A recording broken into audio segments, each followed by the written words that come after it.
On today's More Than a Test, I have Mary Jo Madda from Google. It's one of those really great conversations because before Google, she was at EdSurge and wrote some incredibly controversial and interesting articles about EdTech. I think one of my favorites refers to EdTech players as the Theranos of EdTech, right? So bad actors doing whatever they have to do to raise the money. And it's great to have people taking that perspective because often we think of EdTech as the good guys. And so she's got some great stories. She's definitely a good guy. The cool stuff she's doing at Google Education is pretty impressive, with just amazing results for kids getting some after school programming and robotics. And so it's a fun conversation. We cover a lot of different things, and we're so glad that you're here on More Than a Test. Thank you, Dr. Mary Jo Madda, for being here today. I'm so excited to talk to you. I am very excited. Thank you so much for having me, Laura. We were talking earlier, you're up on the mountain, I'm in the mountains, and we were talking, and it's just really lovely to have you here. But typically you work at Google. Tell us a little bit about what you do at Google. Yes. So I have a pretty unique role at Google. So I am one of the program leads for the Education for Social Impact team. So at Google, there's the google.org bucket, which does a lot of work with philanthropy and supporting ongoing social impact efforts. And so my team, Education for Social Impact, mostly targets computer science and technical workforce development. And my role specifically is as one of the project leads for a program called Code Next.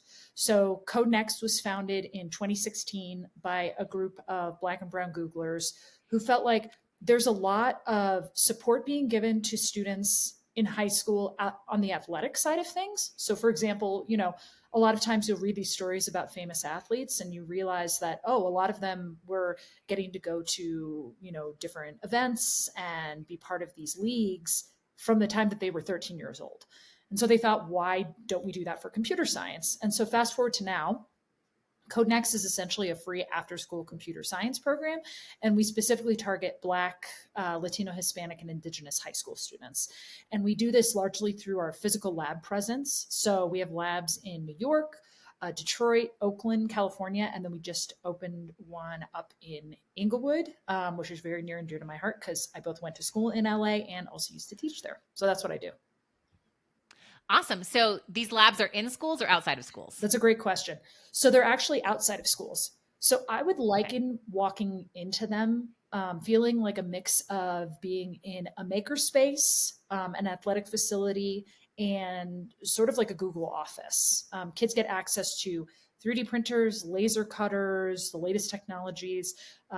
We have these open classrooms with super flexible furniture where they get to learn everything from how to 3D print a chess set to using artificial intelligence to create, a large language learning model.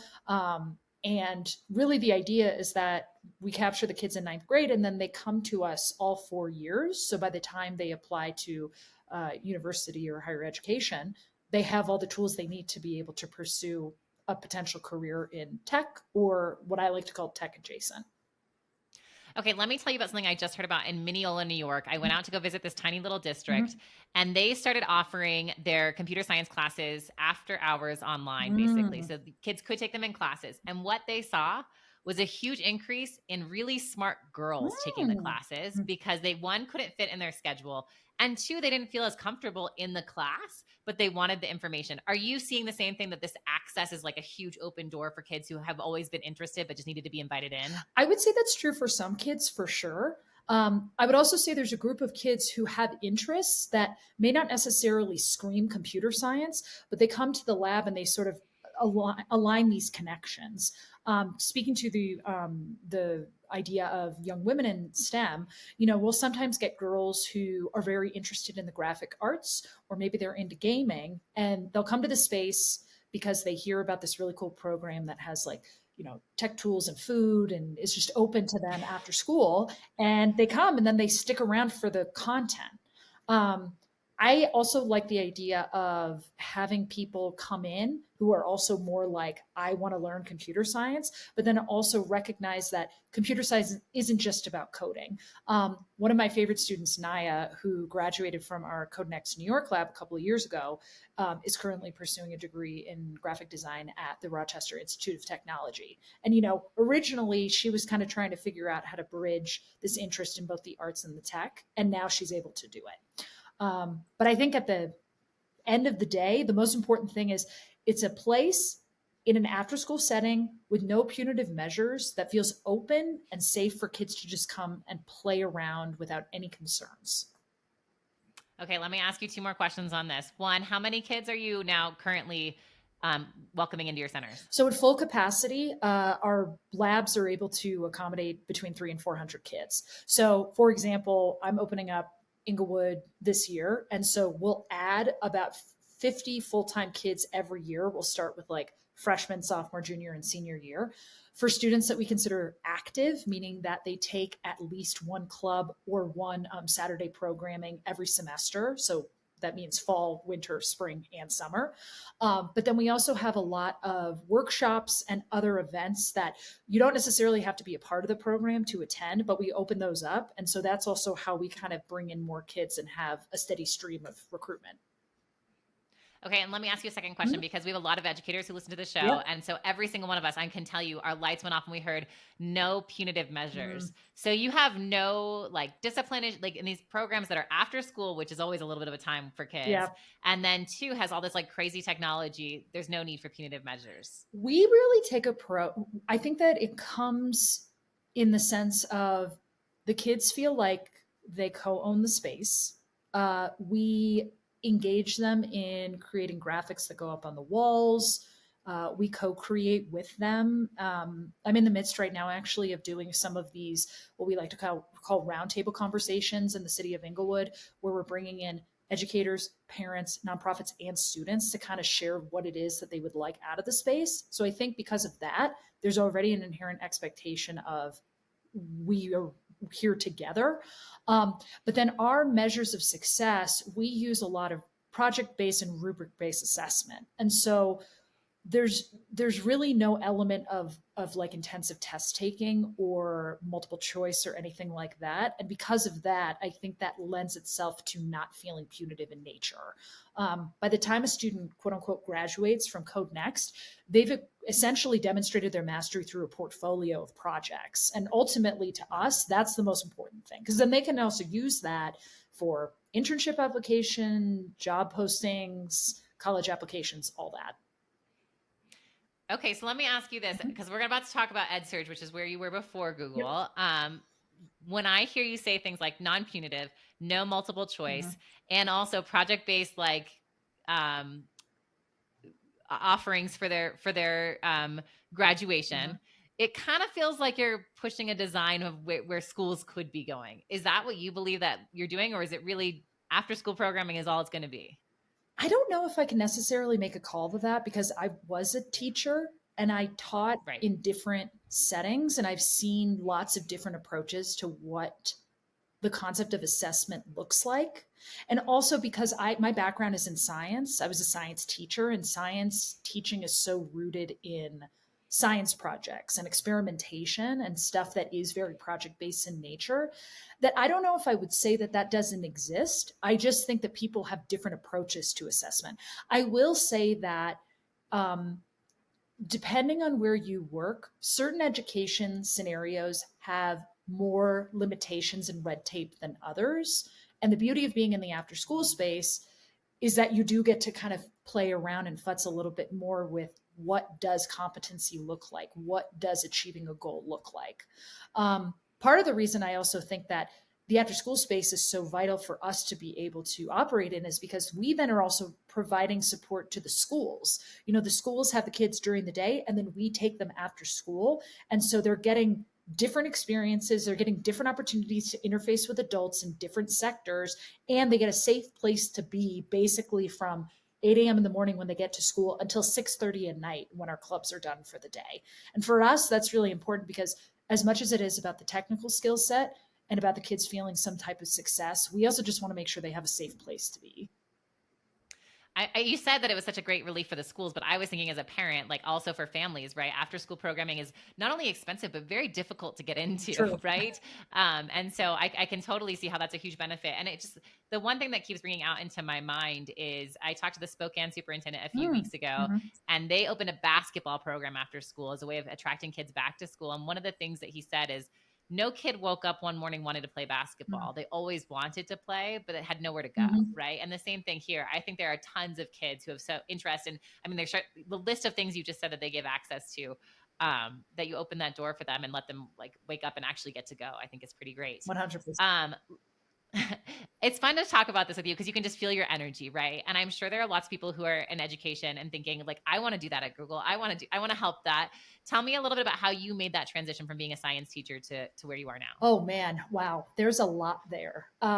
Because my path, if you had told me when I was 22 and teaching that this is where I would be, I would be like, what are you talking about? There's no way in heck I'm going to end up there. But I think because of all of the events that kind of transpired over the course of my education career, it sort of led me now to where I am.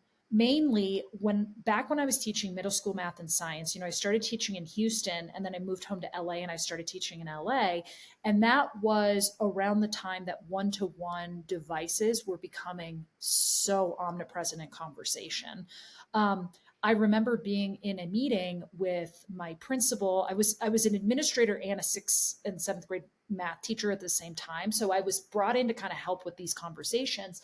But what I was sensing was there was a lot of like, we have to keep up with the Joneses and get one-to-one devices in the classroom or we are going to fall behind. And there was very infrequently the question of why and how being answered. And for anybody who read the LA Times back then, the LA Times was just going in on the LA Unified School District about the $1 billion that they spent on devices that ultimately ended up struggling a bit. I remember these articles. Yeah, it was a mass. So I was constantly bombarded with that. And because I experienced it myself, I thought to myself, there's got to be a different way to go into these technology conversations from like the classroom perspective. And so I decided that that's what I really wanted to kind of pursue next was going deeper into that topic. And so I got my master's in essentially technology and education, and I studied the ins and outs of what does successful tech implementation in the classroom look like? How do you engage the voices of all of the different stakeholders in the conversation, et cetera, et cetera. And meanwhile, EdSurge, which was and still is an EdTech news publication, was starting to gain traction. So when I was in Boston, I went to an EdTech conference while I was doing my studies, and I met one of the editors for EdSurge, and we started having conversations. And I was trying to give my lens as sort of like a support because they didn't have a ton of folks on the staff that had like a teaching background. And so basically what ended up happening was a couple of months later, I got a ping from them and they said, listen, like we're looking for a couple of editors that want to come on who have the lens of an educator. And so I ended up taking a leap of faith, moving to a city where I didn't know anybody and literally immersing myself in the world of education technology as a journalist for 4 years. And it was a fascinating time to be a part of it, let me tell you. Well, let's talk about a few of the things that you did because this is like I have had the best couple of weeks reading some of your old articles and things like that, kind of learning about you. I don't know about that. But in 2000, and I really and truly, as someone who reads a lot before these things, it was really fun. So there's two things I really want to pick up on. The first is your TED Talk. So you did a TED Talk in 2017 about how it was titled something like education isn't going to be saved by technology, or is technology going to fix everything in education? But it was a lovely thing in that like you kind of showed some of the issues with them, some of the things that have happened, and then also how some things actually turned out great. The hybrid high or whatever was one that really like at first it's a bad story that kind of turns out okay. Yes, yeah. But a lot has happened since 2017. A lot has happened right? since 2017. I mean, you talk about one-to-one devices. If you were not one-to-one in 2020, you are now after COVID. And then right after COVID, this AI thing. So what's so interesting about that is I just saw an article a few months ago that said something along the lines of like, education is going to change more in the next 5 years than it did in the last 100. I'm sure you saw it too. So knowing what you had in the past and what you're seeing now, how would you reflect on that? So many people have been asking me this. Someone I met at a conference last week was like, do you think your TED Talk still applies? Like, do you think that technology cannot save education? And I was like, well, I think that the idea of like saving fixing is already kind of problematic of a narrative in and of itself. But Um, All teachers everywhere, thank you for saying that, by the way. There are lots of great things happening in classrooms that are being done by teachers. that's the thing. Yes, but go ahead. I also, I like, there's a lot of different avenues that we can take this, but I'll focus on your original question earlier, which is like, how would I apply what I argued in that TED talk to kind of the current day, right? So it's probably not a surprise to everybody because of the constant conversations in the media and online, but obviously artificial intelligence is all anybody wants to talk about these days. Um, and I continue to stand by the central message of my TED talk, which is any sort of technological tool that you introduce is a tool that requires somebody to use it in a fruitful way. And it can be used for good, it can be used for bad, it can be used for neutral outcomes. But I firmly don't believe, and I also have just seen this in practice, that any sort of tool, and that includes any sort of AI laced tool, really has the capability of replacing what sorts of relationships and human connections take place and develop in a classroom, and what that also does for a child's life. Um, I was at this conference last week. We were talking about this off the podcast before, that was all about the target of discussing what artificial intelligence is going to mean for youth development. I don't think it's a surprise to anybody that there are increasing amounts of loneliness that exist amongst our youth today between the ages of 13 and 25. I would go as far as to call it a bit of an epidemic that I think has been, that was heightened by COVID and continues to sort of grow in stature. And I think that AI has the potential to somewhat improve some of that, but I also think it has the opportunity to make that loneliness epidemic more egregious. And so my belief around any sort of tools in the classroom is that they should be used to do a couple of things. One, they should be used to increase productivity, to enable an educator or an adult or anyone to be able to have those more opportunities to establish deeper, lasting relationships with their students or whoever they're working with. And then two, if there's a way it can facilitate opportunities for folks to meet each other that aren't necessarily rolling in the same circles, that's of real interest to me too. And that's also rooted a lot to what I studied when I was getting my doctorate at UCLA, my EDD at UCLA over the past few years, about social capital and how the strong and weak ties that we have with humans are ultimately what lend us to either be more successful and happy or to feel more lonely and disconnected. So I don't really think that my overarching thoughts about these quote unquote newer innovations have changed. I think there's a lot of folks that are concerned and also optimistic about how AI will move things along faster. I can't predict the future. I will say that having now spent more than 10 years in education, that's not the first time that I've heard that. And also, we're kind of not that much farther along in terms of the state of public education and private education as we know it than we were when I first got into a classroom. I think that's really great. You hit on so many lovely things. I love that you bring up that, like, I think it's Harvard research too about this, the people that they, like the longitudinal study of connections and relationships Yes. really ended up being happy and things like that. That was really lovely. But you have two categories here that I think are really helpful. And the first category I heard you say is, if you're going to use AI, it should make you more productive so you can have better relationships. Mm-hmm. So not just more productive for productive sake, but like if a teacher's becoming more productive because they're not lesson planning so much or they're not grading so much, they get to be with kids more and they're better with kids. And then the second piece, again, is relationships with new people you wouldn't necessarily find. Right.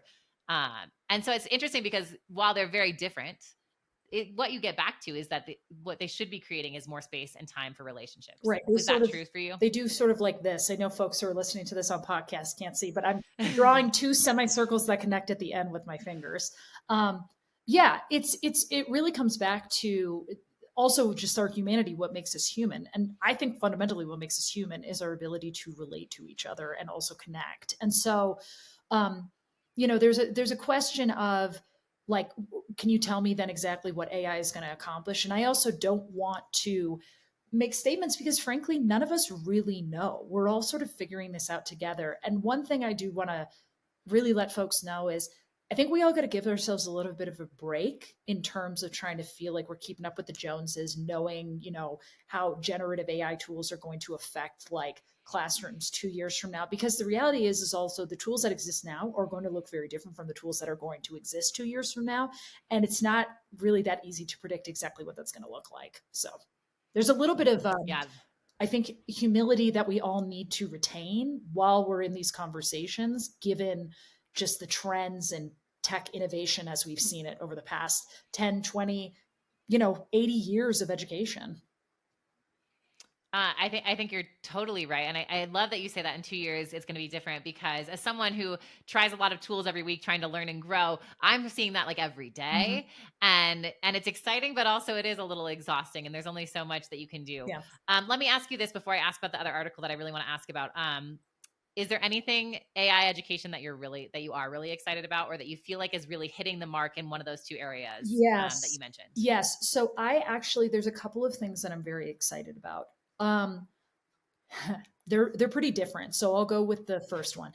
I am very excited about the idea of educators being able to use generative AI technology to cut down on operational and administrative tasks. When I'll go back to like my very first year of teaching in Houston. I was in Houston. I was teaching at a KIPP school, which, for those who don't know, the KIPP Houston program back in 2009, we would go from 7:15 a.m. to 5 p.m. basically every day. Basically, KIPP is a system. It's a charter public system that the idea is the longer you have kids at school, the more opportunities they'll have to learn. And so we were there every day from 7:15 to 5. And then on Saturdays, twice a month, we would have Saturday school from 9 to 1. So what that means is there's very limited time to be able to do planning, right? So every Sunday, without fail, at 9 a.m., I would roll up to Corner Bakery. I would go get a salad. I would sit there and I would plan all my lessons for the week from 9 a.m. in the morning until 5 p.m. So basically, it was almost like I was working 7 days a week. But I didn't really feel like I could do any less, because I wanted to make sure the lessons were super rich for the kids, especially for science, because science can be so exciting.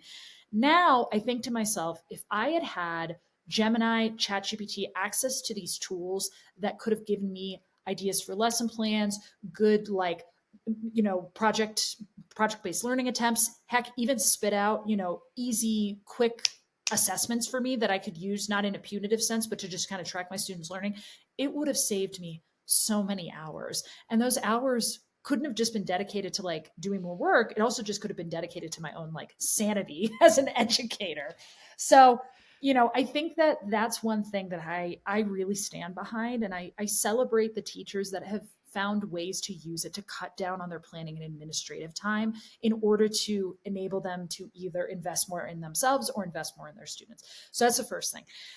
Yeah, go ahead. Before you go on, Yeah. I just want to vouch for you. I worked in KIPP Houston, I think 2010, 2012, Yeah. something like that. And I remember my husband and I used to have a thing where if I was going to be at the school past 9 p.m., he would come pick me up because he was worried I was going to fall asleep on my drive. And he picked me up more days than not. Like it was just, and it wasn't just about more time for learning. It was a little bit like what you were talking about with the after school program, that if kids are at school and safe, they are not somewhere else and getting in trouble, Bingo. which was part of the KIPP mentality too. Bingo. And so, and to your point about lesson plans, man, all day, every day on the weekend. So it's totally true. And and these resources are so great because they can pull from so many other places, Yep. right? Like Yes. it wasn't just what was coming from Laura Glab's brain or anyone else's. It's what else is out there. So that was one. Okay, that's one way to use it. What's the other one you're excited about? Okay, so that's the first way. And let me just say, I know there's mostly educators that teach or that listen to this, but also teaching is a 12-month experience. And for folks who are like, we just plan over the summer.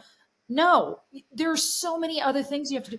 When do you think teachers are trying to get like onboarded onto new tech products they're going to use in the new year? Over the summer. So sometimes I hear folks say that and I'm like, let me kind of be real with you about the realities of like summer school and things like that. Cause just let's be honest. Okay. So that's from more of an operational perspective. Now, this other part is a bit different because it kind of speaks to this idea of what AI can do to facilitate human connections. So I'm going to call out someone that I met recently, Kanya, who's the co-founder of this organization called Future Coach. So Future Coach is basically intended to be a tool that is meant to help students get access to mentors.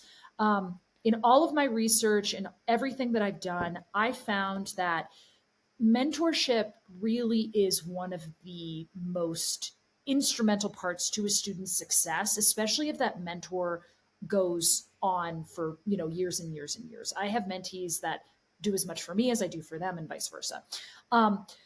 So Kanya is interested in creating an AI chatbot tool that basically allows for someone to engage with the chatbot, and the chatbot kind of gets an idea of what sort of mentorship that student is interested in. But then the chatbot does the work of connecting that student to a mentor. So essentially what it's doing is it's facilitating opportunities for network growth without necessarily having to put the onus on the student who either doesn't have the time or the existing connections to be able to do that.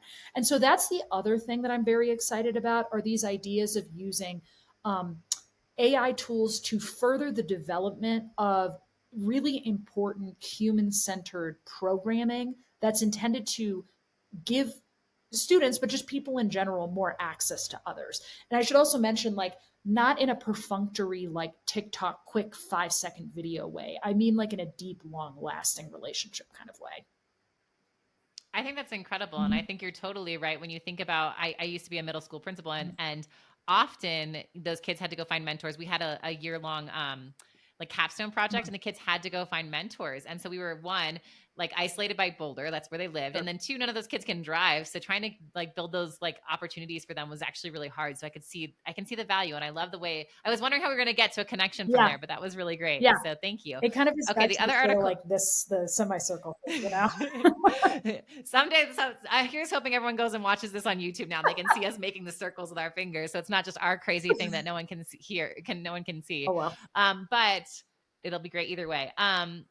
The other article I have to ask you about, it was, as soon as I saw it, I couldn't wait to read it because I was somewhat obsessed with Theranos. Oh, I knew you were going to, I was like, I wonder if she's going to ask about the Theranos concept. But it was so, when I first thought, I was like, the Theranos of EdTech. But like, I hear what you're saying. The bad actors, the big promises, and what's actually in the black box. And so would you just describe what you meant by this for people who haven't seen the article yet? Sure. And then let's talk a little bit about and I won't make you necessarily name names, but it's so interesting. So tell me a little bit.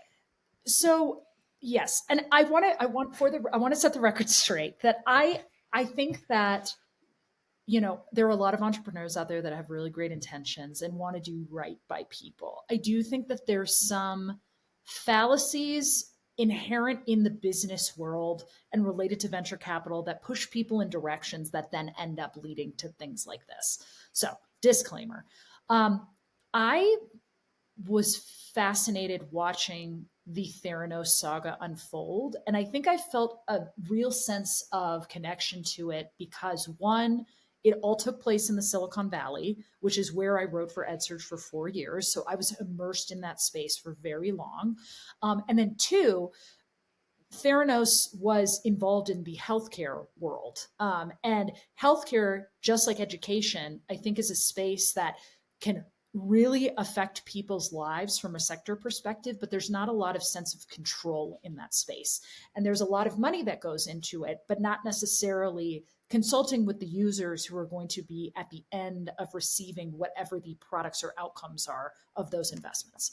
So to make a long story short, there was a question that kind of kept reverberating in my mind, especially as I was listening. I was watching The Inventor, which was a documentary that was done about Elizabeth Holmes, which was, who are the EdTech companies that I would liken to this? And I wouldn't say it was a one-to-one perspective, but I did call out Alt School and Newton as kind of the two that I said I felt like there were elements of the Theranos story in those.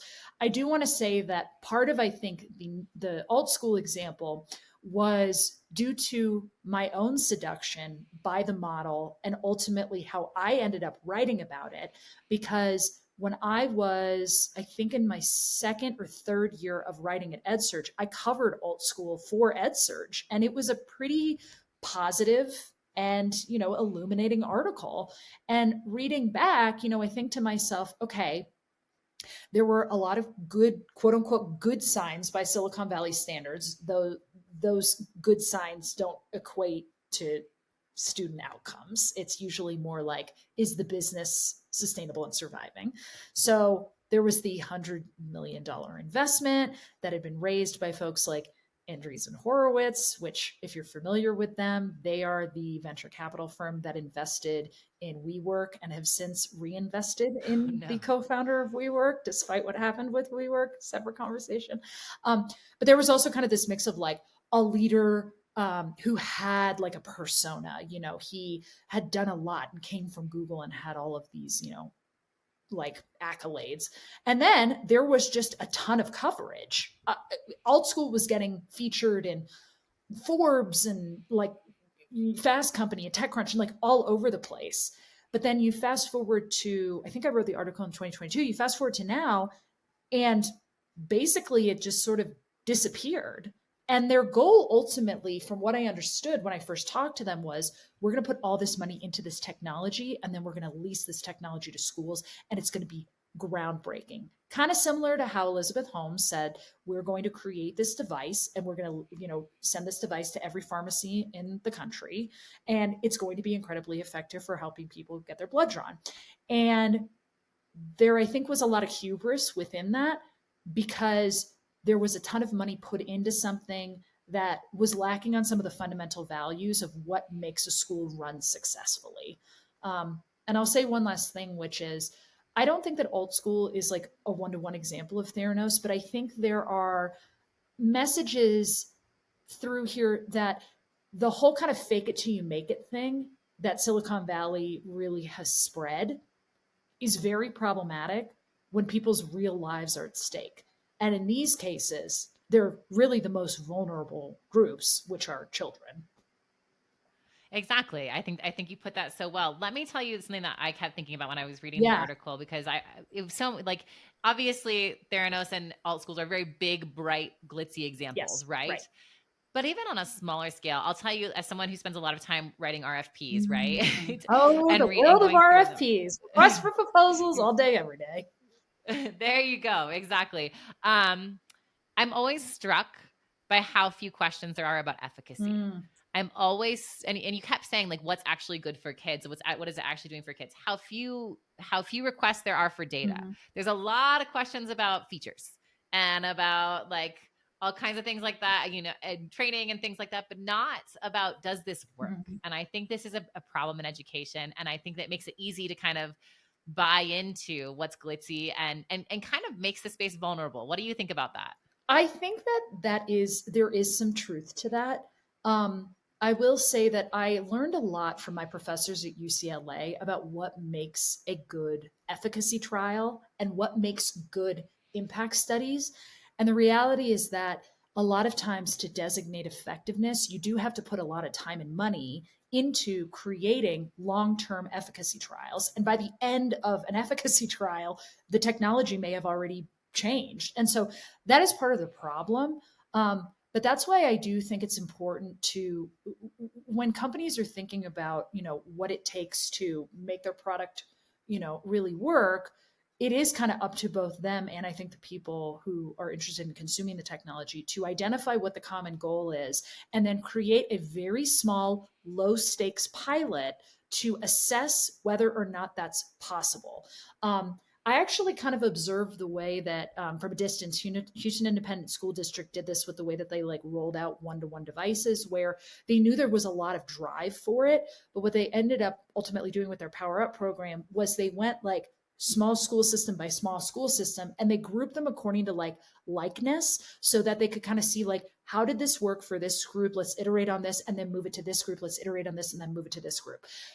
I'm worried actually in the state of artificial intelligence in education that we are going to have a crop of AI tools that are going to get a ton of funding because there's a big marketing brand sticker on all of this right now. But then in 5 years, those tools will have not gone anywhere because there's just such an interest in throwing money at stuff. So, at the end of the day, I think it's kind of up to both sides of the equation, both the people creating the tools and the people consuming them, to kind of like hold each other accountable. And then last thing I'll say is that one of the issues I think I had with Theranos, but I also have with some of the other EdTech products that I see out there, is that they're not being created by the community for the community. They're being created by people who don't necessarily have like deep levels of expertise in the systems or the communities that they're looking to serve. And with Code Next, I mean, we really do a lot of co-creation, but we also like are constantly asking the kids for their feedback. And I think that that's something that we really need to remember, and takes some sense of like humility to be able to like hear something's not working and fix it, because otherwise you just end up getting these things where it just gets so big and then it just falls flat. Okay, let me tell you two things that this reminded me of. The first is about the like partnership between, the programs and the people, right? Everybody has to hold each other accountable. There's a new thing that I'm seeing a lot of districts do that I think is so cool. Is that basically they pay half up front and then they pay half when the data comes back. That is great. I love that system. Right. So we all agree we're going to use it this much, but this is the outcome that we say we can deliver. And at Amira, we have districts doing this left and right. So far, it's worked out great for us. But, I think it's really, really smart. And districts now don't realize how much power they hold to do that. So I love that. And then the second thing about what you just said about being willing to at least listen, if not have on your team lots and lots of educators. This is something we worked with the ILO group recently on a framework for AI, and they put out a framework for AI. They came to one of our conversations, and the number one thing they said is have a partner who will listen to you. Like if they're not listening, if they're not iterating, it's probably not a great partner for your district if you're going to be experimenting with AI. And I think you'd agree with that. I'll share one small anecdote that reminds me of. Please do. I will not share what EdTech company this was, but I will say that one of the researchers at UCLA did tell me that they had an experience with an EdTech company where the EdTech company commissioned UCLA to run an efficacy study. And at the end of that efficacy study, they basically found that the specific tool that they were testing did not have the outcomes that were intended.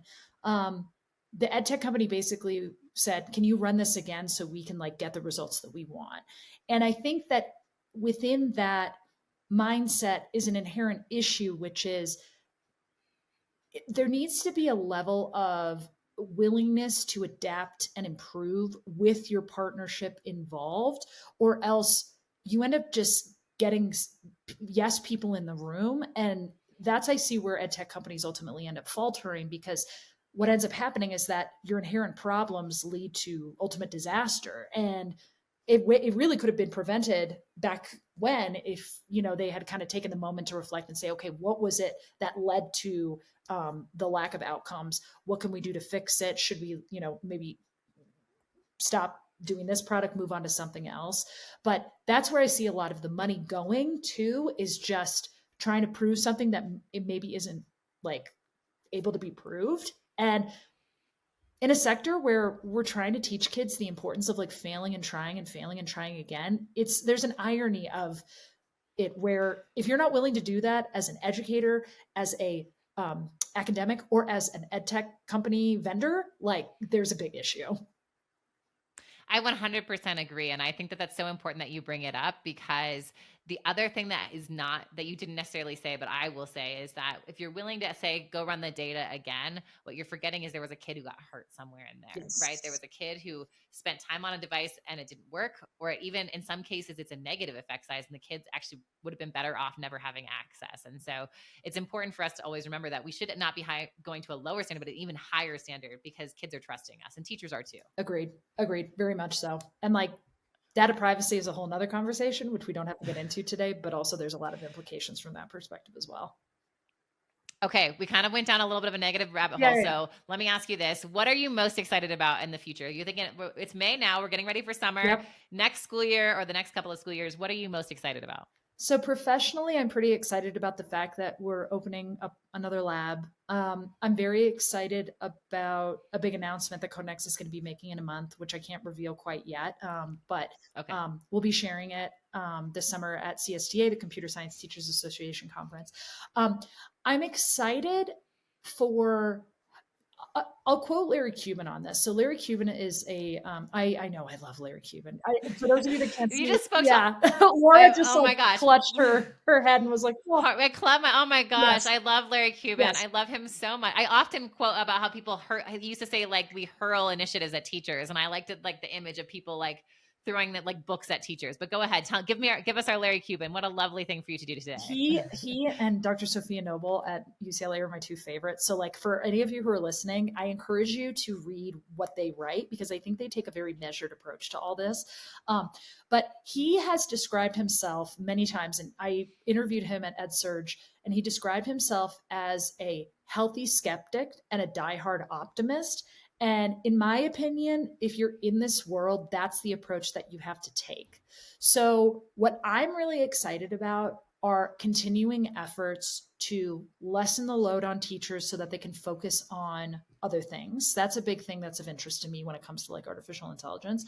But I'm also excited about some of the movement and continued like focus, I think, on project-based learning and how we are preparing kids to solve the issues of the future. There are some various school models out there that I really admire. I love what Da Vinci is doing down in Los Angeles.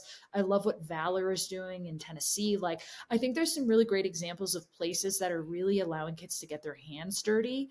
And it doesn't necessarily mean that they're working with the most up-to-date technology, but they're getting them in rooms and allowing them to collaborate on open-ended projects to solve some of the world's greatest issues, like climate change. I I've seen a couple of the ways in which Google has like launched certain tools like Flood Hub, which uses AI to kind of track real-time flooding across the world. How maybe things like that can be integrated to also show kids like how to consume some of these technologies, but not necessarily allow those technologies to like run the conversation.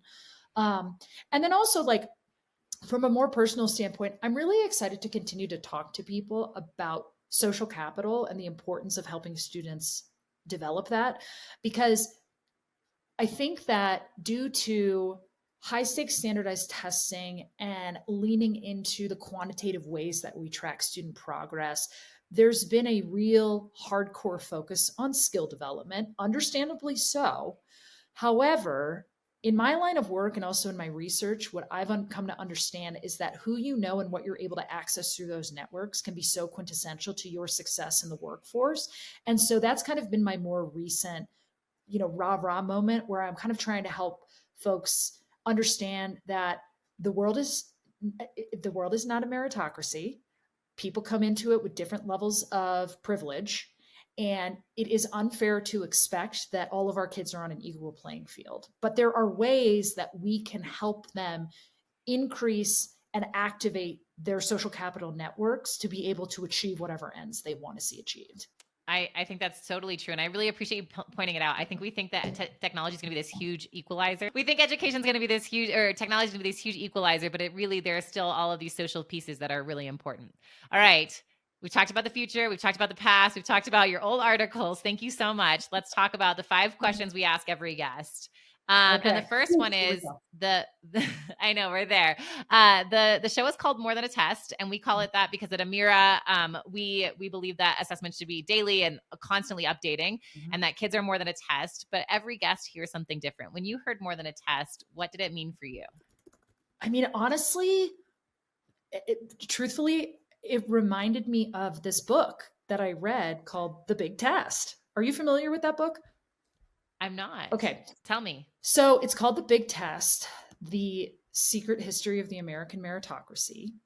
And it's one of my favorite books. And I think it really changed my life because it details the development and impact of the SAT on college admissions and addresses how the SAT's development was originated in the founders, hope to kind of like equalize the opportunities for people to get into higher education, but it's actually had the opposite effect. And so whenever I hear the word test, my mind immediately goes to that book, because that was, I think, one of the first times it sort of flipped my understanding of high stakes standardized testing on itself. It just does such a, and if folks haven't read it, I highly encourage you to pick it up.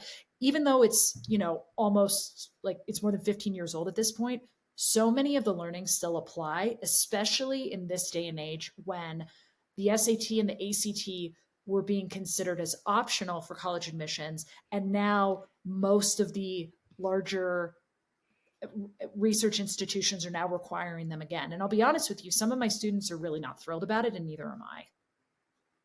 Well, interesting. That's so great. Thank you. Okay. Tell me about, and you kind of give it a little bit of this, but maybe you'll have a different one. We call it our lit moment. Yeah. So a moment of you in a book that has either changed your life or is like your happy place that you go to. So a moment of you in a book. Oh man. I mean, I wouldn't say that The Big Test is my happy place, but it's a great book and it's worth reading. You know what book I really like that I think is worth folks reading is called Give and Take, and it's by Adam Grant. So Adam Grant is a business leader who teaches at UPenn, and he wrote this book that's basically about this idea of three types of relationships that folks have in any context. There's people that are givers, the ones that give without expectation in return. There's the takers, the folks who take things, and don't expect to have to give anything in return. And then there's the people in the middle that are kind of more transactional. And he makes a really important case for why the giver focus is so much more important, because, and I actually think about this in the context of social capital, even though givers in the short run may lose more than they gain, there's research that suggests that in the long run, when you give without expectation, it builds up reputational social capital that then ends up becoming very important later on. And I'm the oldest of three.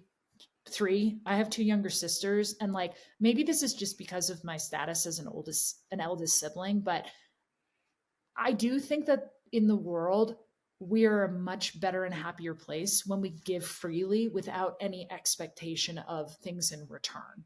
And reading that book to me is a bright spot because it gives you tactical ideas for how to do this in very low stakes ways that doesn't take a lot of time, but can ultimately both make others feel good and also make you feel good as well. I think that's great. All right. A piece of technology you love.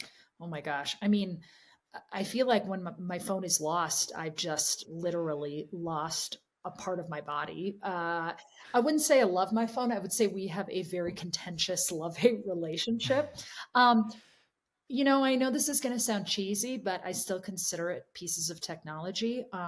I was an art major in college, and I still do art, which is interesting in the world of generative AI, being able to create, computer generated imagery without having to lift a paintbrush. But I consider my paintbrushes one of my most valuable pieces of technology because I think they still ground me. And I try to do two-dimensional art as often as I can because it gives my eyes a rest from staring at a screen. But I think it also gives my brain the opportunity to fire off different synapses. And so when I was at this AI conference last week, I actually brought my paintbrushes with me, and I was just kind of like painting a couple of things for a few friends of mine. And it was amazing how many folks that were at the conference came up to me and they were like, you know what, I need to do that. Like, I need to stop staring at my screen all the time and kind of let my creative juices flow through a non-digital technology. And so that's the thing I think I've been leaning into the most. And some folks may not think that paintbrushes are tech, but in my idea, if a pencil is technology, then I think a paintbrush is technology. Yeah. I think there's something so poetic about the person from Google talking about a paintbrush. So I'm all for it. The best advice you've ever been given? Oh man, one of my good friends from high school told me this, and it has stuck with me for forever. She said, "There's two situations in life. There's the things that you can change, and the things that you can't." And she said, "For the things that you can change, why are you still sitting here? Go out and change it. And for the things that you can't change, move on and go find the things that you can change." And I think what was very validating about that is it's very simple but very effective advice. And then there's also kind of an addition to that, which I've heard this from multiple people, and I think that this is something that probably everybody listening to this podcast has heard, which is change is constant. It's not ever going to stop. consistency is a beautiful dream. And there are parts of our lives that maybe we can hold consistent. You know, if I want to watch the rest of a series I've been binging on Netflix and I have until May 27th to do it, then I know that I'll have that consistency between now and May 27th. But accepting that change is going to happen, I think, allows us to expel some of that anxious energy that we have about whether or not it's going to come, and just accept things as they come and make actions to be prepared for it and see what we can do to, you know, address it. It's definitely advice I've heard, and definitely advice I need to keep hearing. So thank you for that. And the last question is one book, and you've named two, but let's go one more. One book that you think everyone should read. I'm going to, you know, there's a book I've actually been reading right now, and I'm going to pull it out as my example. So, it's propping up the computer right now. So perfect. So a coworker of mine actually recommended this to me the other day, and it's called A Boys and Men. And it's by Richard Reeves. And it's a researched book that's basically about what is happening in the world of masculinity. And as somebody who, you know, identifies as a strong optimist and also a strong feminist, I think that this book is really important for someone like me to read, because it's very easy for me to get siloed in sort of my like pro-feminist mindset. But I also think that like there's a lot of really good learnings in here and important things that we need to remember kind of about what is happening with young men in today's day and age. And as somebody who also works with young men in high school, this is giving me a lot of like thoughts and ideas too about how I can do a better job to support them, not necessarily to make them feel, you know, any more lost or disaffected or adrift than they already do, but rather help them, you know, get on a path that feels both right for them, but also like progressing into what the future of masculinity is becoming. And then I'll recommend one last one, because I'm realizing I quoted Dr. Sophia Noble earlier. Algorithms of Oppression, I think, is a very important book for folks to read who are interested in getting into the artificial intelligence conversation, because it's a look at how bias gets incorporated into algorithmic models. I remember it was interesting when I started at UCLA, they were actually asking every single one of us to read it. And it's a pretty well-known book because it also addresses some of the like issues with algorithmic bias we've experienced at Google in the past. But I love Dr. Noble's like tangible examples she gives of things like autocomplete and like what things are coming up on images when you Google search. And I'm committed with Code Next to also ensuring that like we can address algorithmic bias by diversifying the community of people that are actually making the tools. But Dr. Noble I just love the book. And I think she just does a really great job of giving very tangible examples that anyone, not just folks in the tech industry, can consume and think about when it comes to the role of AI in our world as we move forward. Okay, I was really excited. So I have read the last one, but the first three, I cannot remember the last time I was in a conversation where someone recommended 3 books I had not read. I'm so glad to hear that. It was so lovely. Thank you so much. I'm going to head to the bookstore. You go get outside. It was really lovely to spend time with you today. Thank you so much. Thank you so much, Laura. I appreciate you. And yeah, good. Happy reading, everybody. We'll keep following on the AI trail. The reading trail is going to be great. Thanks for joining us on the More Than a Test podcast. If you found this conversation valuable, subscribe to our YouTube channel and find us on your favorite podcast platform. At Amira Learning, we believe every child deserves a chance to become a reader, and we're excited to be part of this conversation. See you next week, and thanks for joining.